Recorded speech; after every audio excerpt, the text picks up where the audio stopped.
तर आज होता आपल्या गणपती बाप्पांचा दिवस तिसरा. घरच्या गणपती बाप्पाची पूजा आरती करून गणपती बाप्पाला नैवेद्य पण दाखवला आणि तिथनं थेट आलो आपल्या मूर्तीच्या राजाच्या दर्शनाला. तुम्हाला तर माहितीच आपल्या राजाचं दर्शन घेतल्याशिवाय मी कॉलेजला जात नाही. आणि मग बाबांना देवळात न्यायचं होतं, त्यांना तिथं सोडून मी आलो शाळेत पप्पांना डबा द्यायला. आणि इथंही आपलं भाऊ भेटलो बघा.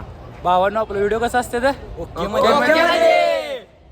आता कॉलेजमध्ये मोबाईल वापरायला परमिशन नाही आणि आता मोबाईल ठेवायचा कुठं याचं पोरांना टेन्शन. आता मला नेमकं कळना की दादा मोठा आहे का गाडी मोठी आहे. तुम्हाला काय कळतंय ते मला कमेंट करून सांगा. आणि आमच्या मंट्याचा नोजसचा डान्स बघा.